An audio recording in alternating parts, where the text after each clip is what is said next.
आज जो अपन पढ़ेंगे, आज पढ़ेंगे नॉन कॉपरेशन खिलाफत मूवमेंट। ये एक मूवमेंट है, याद रखिए कि मैंने उस दिन बताया था गांधी जी 3 सत्याग्रह किए थे और गांधी जी 3 मूवमेंट करेंगे। सत्याग्रह रीजनल लेवल पे था, लेकिन मूवमेंट पूरे नेशन वाइड था। रीजनल लेवल पे होगा तो सत्याग्रह में बातें कम होगी, लेकिन जब बातें नेशन वाइड की आएगी तो कंटेंट ज़्यादा होगा, तो क्वेश्चन आने की चांसेस नेशन वाइड से ज़्यादा होते हैं। और ज़रूरी नहीं कि वो 4 नंबर या 6 नंबर में आए।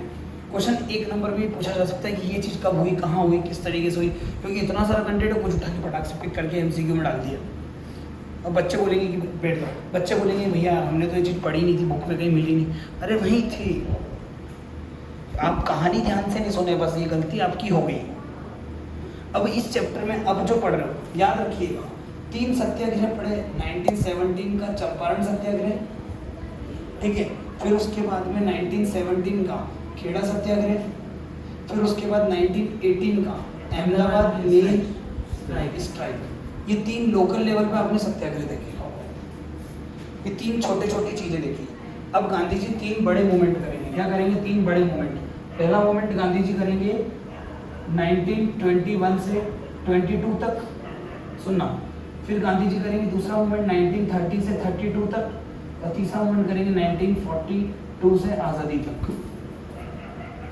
तो यहाँ पर आप एक चीज पूछ सकते हैं, रटना मत। As a aware student, as a जागरूक छात्र, आपकी ड्यूटी बनती है कि आप चैप्टर की आत्मा को समझो। इसकी आत्मा ये कह रही है कि गांधी जी बड़ा मूवमेंट किए, गांधी जी बड़ा आंदोलन किए, जिसमें देश की सारी जनता गांधी जी के पीछे चलती थी और गांधी जी के एक आदेश का इंतजार करती थी कि अब गांधी जी क्या बोल रहे हैं वो करना है, फॉलो।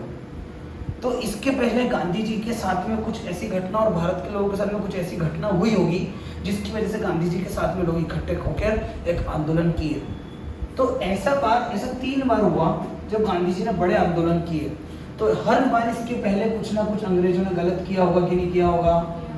वेरी गुड, तो समझ गए कि जब जब अंग्रेजों ने कुछ करा तो गांधी जी ने उसके खिलाफ में वापस से कुछ करा। वो कुछ क्या करा? आंदोलन करे। तो सबसे पहले अंग्रेजों ने क्या उसके बाद? अरे अंग्रेज कुछ बुरा करेंगे तो गांधी जी समझाएंगे ना आंदोलन करके। और जैसे जैसे समय आगे बढ़ता जाएगा आंदोलन और ताकतवर होते जाएंगे, क्योंकि अंग्रेज कमजोर होते जाएंगे और भारत के लोग गांधी जी की सेना में जुड़ते जाएंगे। समझ में आया?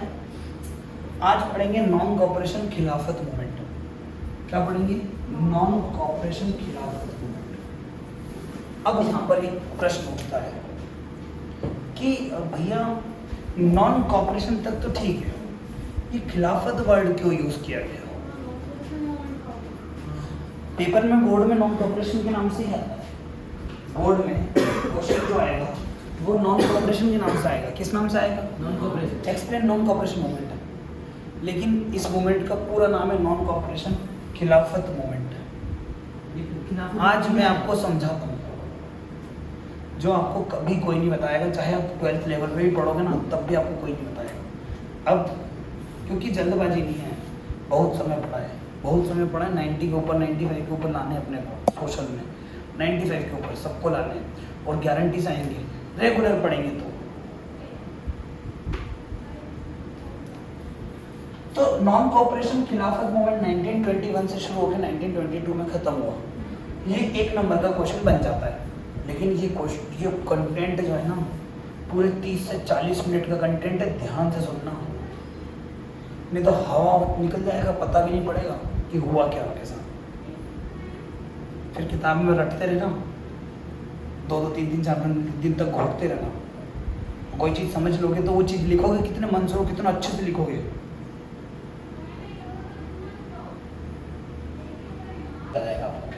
आप पढ़ोगे भैया, आनंद आ गया इस टॉपिक में। इस मोमेंट के बारे में मैंने बोला चीजों को बांटना सीखना है। क्या करना? बांटना सीखो। जब तक बांटोगे नहीं ना चीजों को समझ नहीं पाओगे। इस मोमेंट के बारे में 4 चीजें पढ़ते हैं। सबसे पहले इस मोमेंट का बेस पढ़ते हैं। क्या पढ़ते हैं? बेस। कि ये मोमेंट शुरू क्यों हुआ, जो कि आपने पढ़ लिया है। ये मूवमेंट शुरू किया था ब्रिटिशर्स की एक्सप्लोइटरी पॉलिसी के अगेंस्ट, एक्सप्लोइटरी पॉलिसीज ऑफ ब्रिटिशर्स, ठीक है। दूसरा पॉइंट ये Rowlatt act, Jallianwala Bagh incident, और चौथा point high nationalism in Indian citizen, high nationalism in Indian people, Bharat के लोगों के अंदर राष्ट्रवाद आ चुका था। जलियांवाला बाग कांड होने की वजह से भारत के लोगों ने बोला अब हमें आंदोलन करना पड़ेगा, और गांधी जी पहले प्रिपेयर हो चुके थे छोटे छोटे इवेंट करके। भारत के लोग गांधी जी को जानते ही थे, तो गांधी भारत के लोगों को एक नेता अच्छा मिल चुका था। तो यार पता है मेन चीज क्या है, ये तो हो गया बेस, ये तो आसान है। दूसरा पॉइंट कि ये मूवमेंट हुआ तो इसमें क्या क्या चीजें करी गई, मतलब मूवमेंट में ऑनगोइंग चीजें क्या क्या थी, आउटब्रेक ऑफ मूवमेंट क्या क्या हुआ उस मूवमेंट में, वो इंपॉर्टेंट है। फिर तीसरी चीज कि ये मूवमेंट रीजनल लेवल पे कैसे कैसे हुआ, और चौथी चीज कि ये मूवमेंट फेल कैसे हुआ। बताओ कितना बड़ा मूवमेंट है। सबसे पहले बेस देखोगे, फिर इस मूवमेंट में क्या क्या हुआ ये देखोगे, फिर देखोगे कि रीजनल लेवल पे मूवमेंट कैसे करा गया, मतलब रीजनल लेवल पे मतलब कि लोकल लोगों ने गांधी जी को सपोर्ट कैसे किया, और चौथे लेवल पे देखोगे कि ये मूवमेंट फेल क्यों हुआ। फेल नहीं हुआ, इस मूवमेंट को गांधी जी ने वापस क्यों ले लिया, इस मूवमेंट को गांधी जी ने वापस क्यों ले लिया। क्या चार चीज देखोगे, बेस, ऑनगोइंग, थर्ड नंबर पे रीजनल मूवमेंट, और चौथे नंबर पे गांधी जी ने फेलियर ऑफ मूवमेंट क्यों लिया। लेकिन जो आपको कोई नहीं बताएगा, इस मूवमेंट के साथ में ये खिलाफत वर्ड क्यों यूज कर रखा है भैया, ये तो बता दो। आप तो स्टार्ट कर दिए मूवमेंट कि नॉन कॉपरेशन, मतलब नॉन कॉपरेशन, कॉपरेशन मतलब सहयोग, सहयोग देना, नॉन कॉपरेशन मतलब असहयोग, हम तुम्हारा सहयोग नहीं देंगे। किसका सहयोग नहीं देंगे, अंग्रेजों का। तो गांधी जी ने बोला कि इस मूवमेंट में आपको क्या करना है, सहयोग अंग्रेजों का नहीं देना है। लेकिन खिलाफत वर्ड क्यों लिखा गया, ये क्वेश्चन मार्क कभी आपको नहीं बताया जाएगा, मैं बताता हूं क्यों। 1914 से 1918 तक फर्स्ट वर्ल्ड वॉर चला था। 1914 से 1918 तक क्या चला, फर्स्ट वर्ल्ड वॉर। सबको मालूम है, सबको मालूम, ध्यान से सुनना, एक मिनट में क्लियर हो जाएगा। अरे भैया हाँ यार, गांधी जी तो मास्टर स्ट्रोक खेलते थे। मैंने बोला ना, जैसे आपका श्रीलंका के साथ मैच है तो आपको श्रीलंका से अच्छा खेलना है, आपका बांग्लादेश टीम के साथ मैच है तो बांग्लादेश से अच्छा खेलना है, और आपका इंग्लैंड के साथ मैच है तो आपको इंग्लैंड से अच्छा खेलना है। यहाँ गांधी जी का मैच किससे चल रहा था, ब्रिटिशर से, तो ब्रिटिशर से अच्छा सोचना पड़ेगा, तभी तो उनको हरा पाएंगे। पता है क्या हुआ, 1914 से 1918 के बीच में फर्स्ट वर्ल्ड वॉर चला, जिसमें अलाइड पावर एक ग्रुप था और एक पावर था सेंट्रल पावर। इधर ब्रिटेन, अपन तो ब्रिटेन लिखते हैं सिर्फ, इधर ब्रिटेन लिखूंगा और कुछ नहीं, और इधर एक और देश था जर्मनी के साथ टर्की। आपको मालूम है, जैसे दुनिया में क्रिश्चियंस का जो गुरु माना जाता है, धर्म गुरु, पॉप को मानते हैं अपन लोग, अपने धर्म गुरु किसको मानते हैं, शंकराचार्य, बड़े बड़े संत हो गए, बड़े बड़े तपस्वी हो गए, गुरु हो गए, है ना। तो ऐसे ही उस समय पर, किस समय पर, इस समय पर दुनिया में इस्लाम धर्म का गुरु किसको माना जाता था, गुरु, भगवान नहीं, गुरु, धर्म गुरु होते हैं जो बताते देखो अपने धर्म में ये बातें, वो होते थे खलीफा। कौन होते थे, खलीफा। और दुनिया में जो मुस्लिमों का हेड होता था वो कौन होता था, खलीफा होते थे। कौन होते थे, खलीफा होते थे। और वो खलीफा कहाँ बैठते थे, टर्की में बैठते थे। इसलिए तो टर्की अभी दुनिया में ज्यादा उचकता है। टर्की को लगता है कि दुनिया में इस्लाम को चलाने वाला देश टर्की है। तो खलीफा क्या हुआ, अब यहाँ पर टर्की हार गया और ब्रिटेन जीत गया, तो ब्रिटेन ने क्या करा, खलीफा की पावर को कम कर दिया। अब बताओ मुस्लिम नाराज होंगे कि ना होंगे। अब भले मुस्लिम टर्की का हो या इंडिया का है, तो मुस्लिम ही ना नाराज होंगे ना। गांधी जी ने दिमाग लगाया, गांधी जी ने बोला ना अंग्रेज बहुत बांटते हैं मुस्लिमों को, हिंदू और मुस्लिमों को।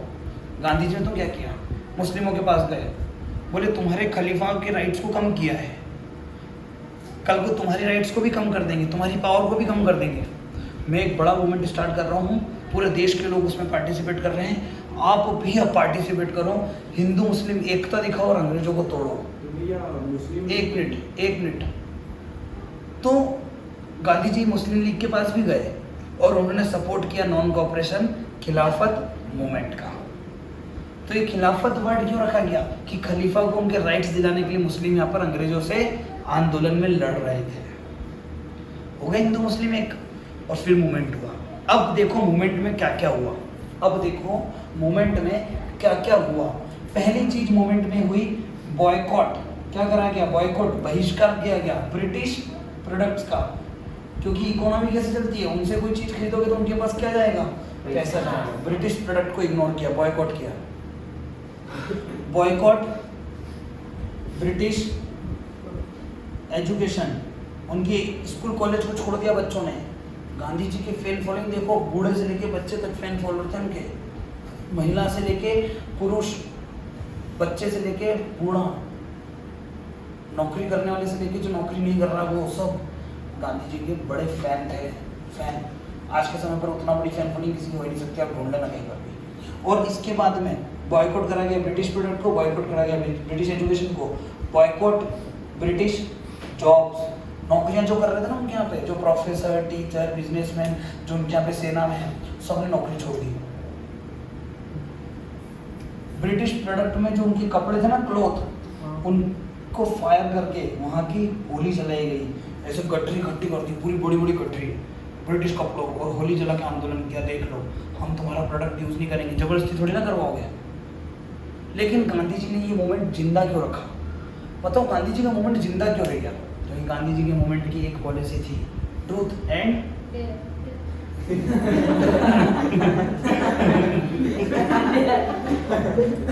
ट्रूथ एंड डेयर नहीं, ट्रूथ एंड नॉन वायलेंस, सत्य और अहिंसा। सत्य और अहिंसा, तीनों मूवमेंट का बेस गांधी जी का क्या था? ट्रूथ एंड अहिंसा, ट्रूथ एंड नॉन वायलेंस। चुप रहो। तो truth and non violence Gandhi ji का क्या था? मोटो था, ट्रूथ एंड नॉन वायलेंस। लोगों ने क्या करा? कपड़े जलाए उनके, लोगों ने प्रमोट किया खादी। खादी जो लोकल प्रोडक्ट था, किसको प्रमोट किया? खादी प्रोडक्ट को प्रमोट किया। और देखो लोगों ने क्या किया, लोगों को जो अवार्ड मिले हुए थे वो अवार्ड लौटा दिए। वही अवार्ड जो गांधी जी को 1915 में मिला, केसर हिंद का अवार्ड, वो अवार्ड गांधी जी अपने नॉन कोऑपरेशन मूवमेंट में अंग्रेजों को दे दिया। तो अवार्ड लौटा दिए, रिटर्न ऑल अवार्ड्स। वे एक और किसी ने भी तो दिया था। अब सुनो, मैंने कल वीडियो डाली थी, रविन्द्रनाथ टैगोर। हाँ। रविन्द्रनाथ टैगोर ने अभी नहीं दिया, रविन्द्रनाथ टैगोर ने जलियांवाला बाग कांड के बाद ही दे दिया था नाइटहुड का अवार्ड। हाँ। अंग्रेजों का सब, जैसे भारत में सबसे बड़ा अवार्ड है भारत रत्न, तो ब्रिटिशर्स का सबसे बड़ा अवार्ड है नाइटहुड। तो नाइटहुड का अवार्ड किसने लौटा दिया वापस से? रविन्द्रनाथ टैगोर ने लौटा दिया कि तुम्हें हमारे लोगों मारते हो, तुम्हारा अवार्ड रख के क्या करेंगे। ये सारी चीजें हुई इस मोमेंट में। ब्रिटिश प्रोडक्ट को बाइकआउट करा, जॉब छोड़ दी, एजुकेशन छोड़ दी, लोगों ने पढ़ना छोड़ दिया, स्कूल जाना छोड़ दिया, बच्चों ने कॉलेजेस, कपड़े जलाए, खादी को प्रमोट किया, लोकल प्रोडक्ट को प्रमोट किया, और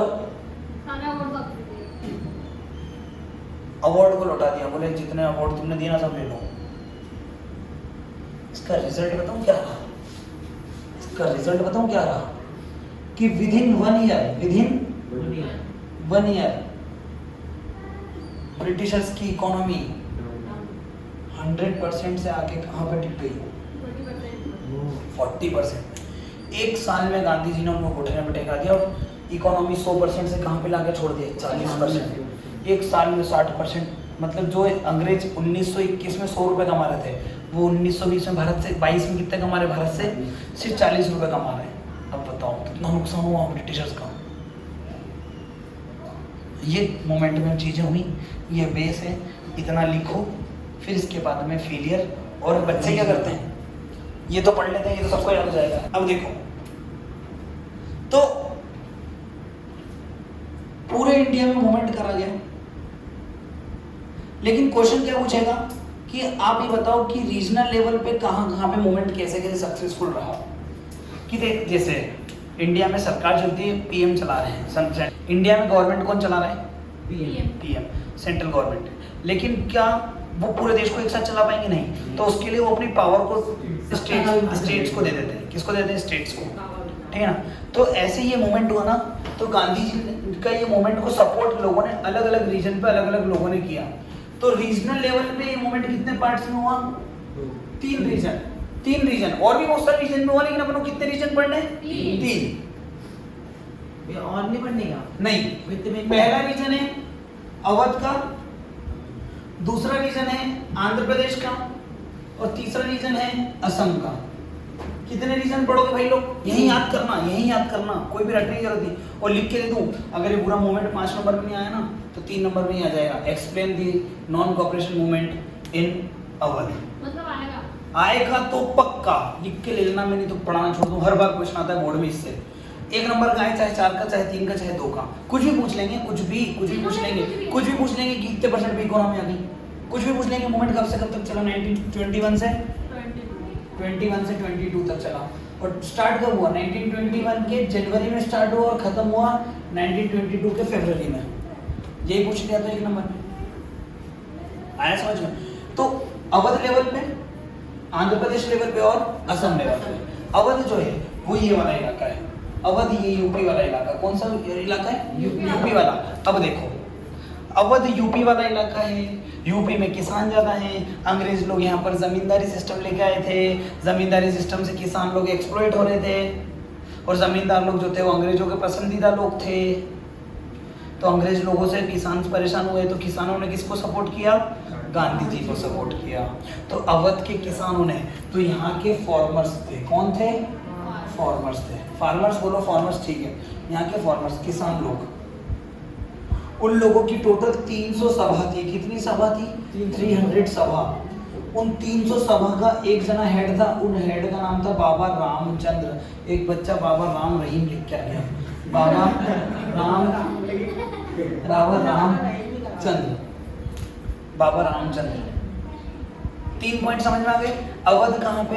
यूपी वाले इलाके में। अवध में, अवध के फार्मर्स ने प्रोटेस्ट किया, नॉन कोऑपरेशन मूवमेंट को सपोर्ट किया गांधी जी के। 300 सभा थी, उनका हेड बाबा रामचंद्र था। और उन्होंने अपोज क्यों किया? क्योंकि ब्रिटिशर्स की एक्सप्लोइटरी टैक्स पॉलिसी। कौन सी पॉलिसी? एक्सप्लोइटरी। एक्सप्लोइटरी मतलब शोषणकारी, शोषण करने वाली चीजें। एक्सप्लोइटरी टैक्स पॉलिसी, एक्सप्लोइटरी टैक्स पॉलिसी। ये तो अवध वाले रीजन में हो गया। अब आंध्र प्रदेश के फार्मर्स ने नहीं, आंध्र प्रदेश के ट्राइबल लोगों ने। कौन से लोगों ने? ट्राइबल्स। अब ट्राइबल्स लोग कहाँ रहते हैं बेटा? फॉरेस्ट में। क्या अंग्रेज लोग 9th क्लास में पढ़ा था एक चैप्टर फॉरेस्ट एक्ट वाला? लास्ट हिस्ट्री का 4th चैप्टर कॉलोनिज्म, जिसमें फॉरेस्ट इंपीरियल कॉलेज बनाया गया। ब्रिटिशर्स फॉरेस्ट एक्ट लेके आए, देहरादून में स्टैब्लिश करे। डेट्रिज ब्रांडिस, आ रहा है याद? कोई बात नहीं, कोई बात नहीं। हेडक्वार्टर था ना देहरादून में। तो ट्राइबल लोगों को, अब ट्राइबल लोगों को अंग्रेजों से क्यों परेशानी थी? क्योंकि अंग्रेजों ने बताओ क्या करा था? उनका एक जगह से दूसरी जगह नाम बंद करा दिया, उनको फॉरेस्ट प्रोडक्ट को यूज करना बंद कर दिया। अरे यार, फॉरेस्ट के लोग किस पे डिपेंड है? फॉरेस्ट के लोग फॉरेस्ट पे डिपेंड है। ट्राइबल लोग किस पे डिपेंड है? फॉरेस्ट पे डिपेंड है। अब इन्होंने क्या कर दिया? वहाँ जाने से मना कर दिया कि तुम फॉरेस्ट पे इधर से उधर नहीं जाओगे, टैक्स दोगे, तुम जो भी सामान यूज कर रहे हो हमें उसका पैसा दोगे। तो ये इन्होंने किसको सपोर्ट किया फिर? गांधी जी के कौन से मूवमेंट को? Non cooperation movement. ये लोग कहाँ रहते थे? गुडेल हिल्स। बोलो, गुडेल हिल्स। गुडेल हिल्स। आंध्र प्रदेश। इन लोगों की एक वॉर पॉलिसी थी, गुरिल्ला वॉर पॉलिसी। कौन सी war policy? Guerrilla war policy. Guerrilla war policy मतलब होता है छापामार युद्ध, छुपके अटैक करते हैं। आरआरआर देखी होगी, वो गुरिल्ला वॉर पॉलिसी वाली, वो आंध्र प्रदेश गुडेल हिल्स वाले लोग हैं, वो जो जूनियर एनटीआर जो है। War policy. अब बीच में मत बोलो, ठीक है? गुरिल्ला वॉर पॉलिसी हुई थी, लेकिन इन्होंने गांधी जी का सपोर्ट किया, इसलिए इन्होंने वायलेंस नहीं किया। अच्छा, इनका लीडर बाबा रामचंद्र है, तो इनका लीडर भी तो कोई होगा। इनका लीडर था अल्लूरी सीताराम राजू। अल्लूरी नहीं, एक ही जना था, सीताराम राजू। इसमें सरनेम अल्लूरी सीताराम राजू। साउथ के लोग अपने पिताजियों का नाम भी ऐड करते हैं। अल्लूरी सीताराम राजू। कौन सा है? अरे ऐसे वैसा तो ना, मुझे भी नहीं मालूम, चीजें वहाँ कर दिया करो। अल्लूरी सीताराम राजू। क्या ये पॉइंट याद हो गए? हो गए। अब बचा असम। असम के टी प्लांटेशन वाले लोगों ने, कौन से लोगों ने? Tea plantation. अंग्रेज लोग यहाँ पर जबरदस्ती टी प्लांटेशन करा रहे थे पीजेंट से, और उनका क्या कर रहे थे?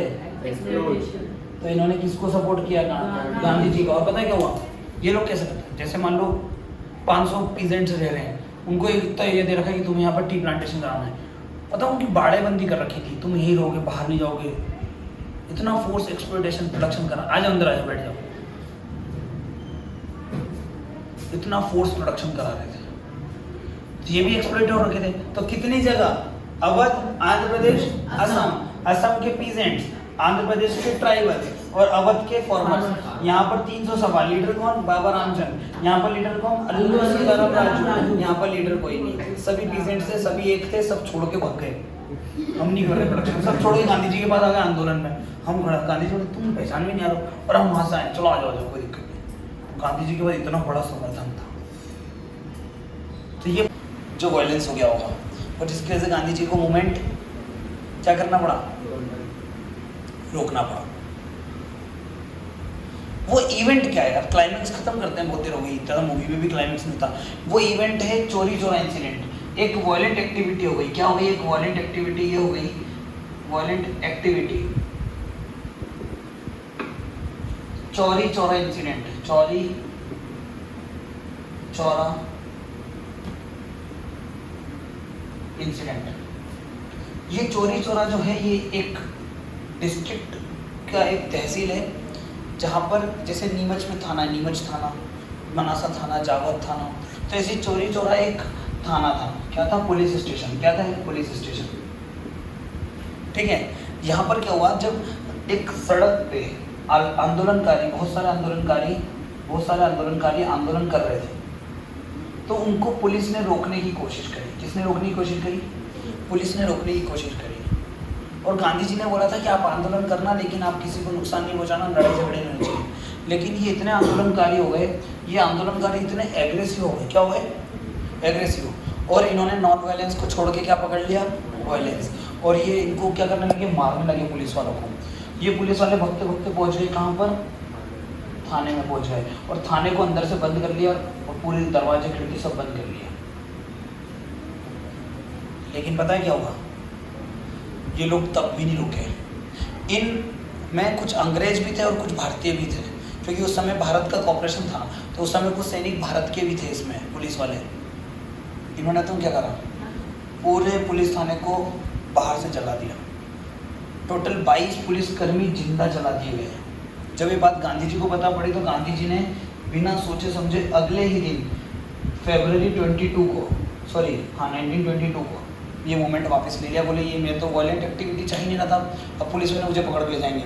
और यही हुआ। जैसे ही गांधी जी ने मूवमेंट रोका, गांधी जी को अगले दिन आए, पुलिस ने पकड़ा और जेल में डाल दिया 6 साल के लिए।